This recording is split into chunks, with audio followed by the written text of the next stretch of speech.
There are some Yu-Gi-Oh cards that players are buying right now that are incredibly awkward.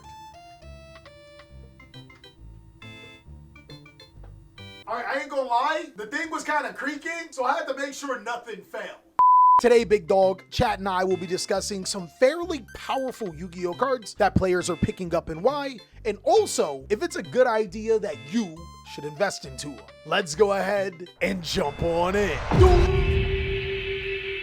What's going on with y'all, big dogs? And it is an amazing day for Yu-Gi-Oh! I hope that your day phenomenal. But if it isn't, don't let what happened at the beginning of your day ruin the rest of your day. And just like any other time of the week, this just so happens to be Update Monday! A particular time where I trick you into thinking that this is a Yu-Gi-Oh video, when in actuality, I want to make you a better person overall. But if you don't want to be a better person, don't worry. There's timestamps. So I don't know if you guys have noticed, but this all started off, Vendetta said it, with us kicking rheumatoid arthritis' ass. I gotta say, we're still doing it. And I know you can't see the kick, but so let me do it again. Kick! Today for Update Monday, I want to talk to you guys about learning from your elders or your previous generation. I normally don't celebrate holidays, but my wife is really, really big on it. So we decided to go out and see my family. And what I found even more exciting was learning from them. Chat, your older generation can give you so much valuable, insane information just by asking about their lives. And I think that it's really important to know how exactly you got here. For me, the reason why I exist and the reason why I know my aunt is because some dude tried to hit on my aunt and my mother at the same time. One thing led to another, and eventually my mother met my father, and that's how I was made. But had that hit on not happened, I wouldn't have existed. That was really cool. I personally just think that these little Easter eggs about your life or about your family's life is really important. And I encourage you guys to talk to those old folk. They be having the knowledge. And of course, they always have some cool things that give you the oh crap moment on how you got here. Just like how we got here with these awkward Yu-Gi-Oh cards that players are buying. There are some really, really weird cards that people are picking up. And I gotta say, you might have a wow moment when we start talking about them. Of course, chat here, they're going to join in talking about some other cards that players are looking at or some cards that they are looking at. And in case you didn't know and wanted to know my expertise on this matter, I actually bought an entire house by buying and selling Yu-Gi-Oh cards. So I like to think I'm a pretty reputable source on top of giving you guys some amazing cards. Also, keep in mind, if you guys just so happen to be buying these cards on TCG Player, make sure to use my TCG Player link down below. But without further ado, let's start talking about these Yu-Gi-Oh cards. You want to talk awkward? How about a grown-arse man spending money on a 25-year-old game when they're decades older than said game? Just let me know, who are you trying to fight today? Because you calling people out, and we don't feel comfortable with that. Meaning myself? Oh, get. So the first card, or the first group of cards that I want you guys to put you guys on game comes from the Legendary 5D set. This, we're going to start off pretty obvious. Legendary 5D set gave us some really powerful reprint, the 3 Molcharmy cards. I think it's going to be very important that you guys pick up these Molcharmy cards, or better yet, just pick up the 5D's starter decks or 5D's decks while you guys can. And it's mainly because I don't see these Molcharmy cards going any lower. Let's face it, guys.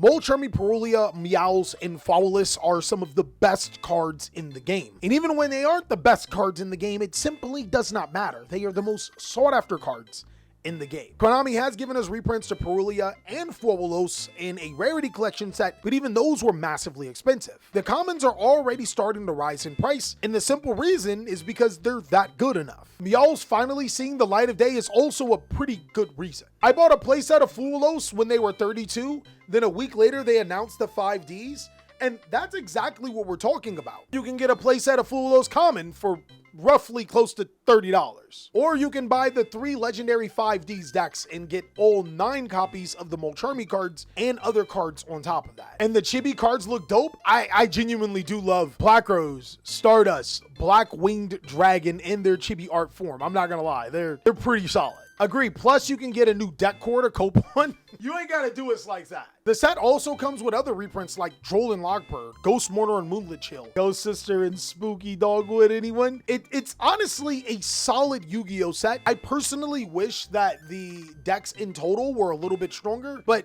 you can't have your cake and eat it, guys. Holy crap, there's Crossout Designator in here too? Hey, yo, wait, timeout, chat. This set kind of good. Assault Synchron? Excel Stardust Synchron? Mystical Space Typhoon? Bro, Forbidden Droplet and Ash Blossom comes inside of this set. What are we doing? And if you can't pick up these cards, you can always pick up Raven Wings. My man, all I'm here is to tell you is that Raven Wing is the #1 sleeve in the entire universe. And not only is it the best, we just so happen to be the cheapest when you compare us to our competitors. Go ahead and go to TheCaliEffect.com and pick up your Raven Wing sleeves today. I've heard that they've cured rheumatoid arthritis, which is why I've been kicking its ass for so long. It's cured blindness. It's even mended people's relationships back with their wives. It's even cured my stupidity, Jonathan.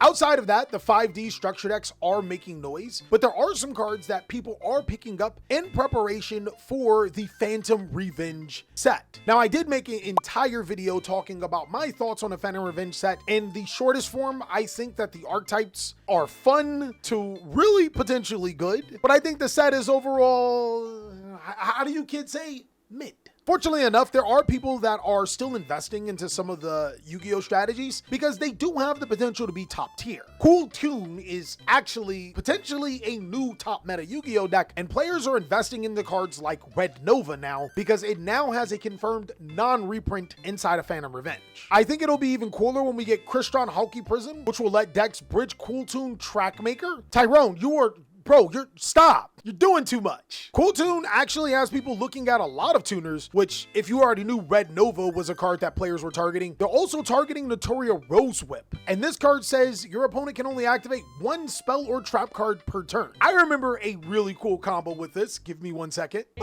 Back in my day, a cool combo with Notoria Rose Whip is Therion King Regulus. Because Therion King Regulus doesn't negate the activation, it negates the effect. Meaning that while Notoria Rose Whip is on the field, if you use Regulus, you can stop a spell or trap effect, and that's the only one they can use for that turn. What was I talking about again? Oh, yeah! Gladiator Beast is one of the best decks in Yu-Gi-Oh! And let me tell you how these monsters can actually attack over Notoria Rose Whip, but even if they can't, they can manipulate the battlefield. I'm just going to say it. I think the new Einkrafts are going to pair well with Subterrors. You know what? I don't think that's a bad thing. I think the Einkraft or the Innicraft or Aneacraft, whatever they're called, it's actually a solid deck. It might be the second best deck in the entire set because it's like a burn FTK strategy, but also a flip effect counter Yu-Gi-Oh deck, so you can't take it serious. Let's talk Illusion Slop. Oh, you mean the Hekahands deck? I think that the Hekahan cards, I could be wrong, but I see absolutely no potential in this deck. Bruce says it right. Hecka handicapped. I could be wrong though. I think a Printed Illusion Magician is a card that I told you guys to buy before it skyrockets in price. Or Nightmare Apprentice, right? That's the card's name. And I think that that's a good one. But everything else, nah, dog. But back on to the cards that people are currently buying right now for Yu-Gi-Oh support. K9 Nuori is crazy good right now. K9 is up on the rise, and K9 Vanquish Soul just won at YCS. So of course people are going crazy for this card because they genuinely see it as a viable Yu-Gi-Oh deck. Should you pick up K9 Nuoris though? No.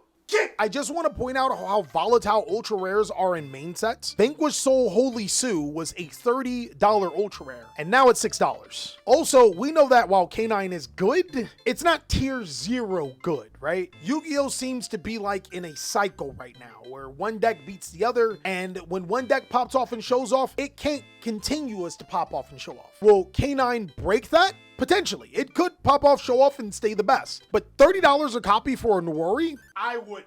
They're also picking up Tiras, Keeper of Genesis. I told you guys to buy this the day after it made its appearances in YCSs.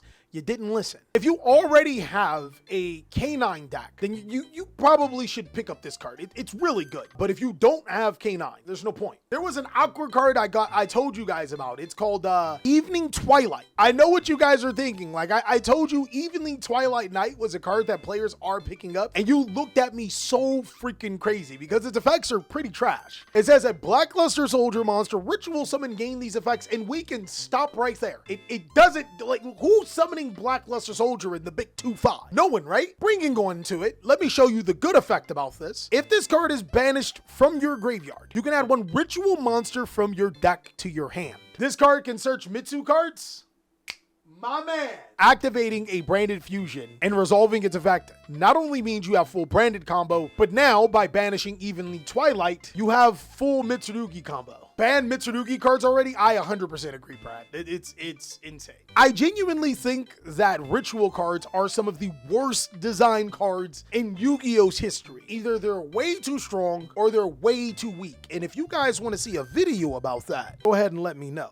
I got one cooking up for y'all. I think that Evening Twilight is a not buy card simply because, so look, if you're a branded player, sure, it's great, but this is a hard brick in every deck and only works when some of your other combos pop off. If there were multiple ways to get this card into the graveyard, that those cards also happen to double back as natural engine cards, then sure. But until we can find something like that, I don't think it's a thing. Shaddoll Mitsurugi is actually a thing because you could use Shaddoll Fusion to send it to the graveyard. Wow, you guys are thinking a little too much. But that's all that we have for the awkward cards that Yu-Gi-Oh players are buying. Also, if you want to see more amazing TheCaliEffect content, you can not only check out these videos, but you can catch us on stream Monday, Wednesday, Friday at 3 p.m. Pacific Standard Time. Until then, big dogs, I'll catch you on the next video.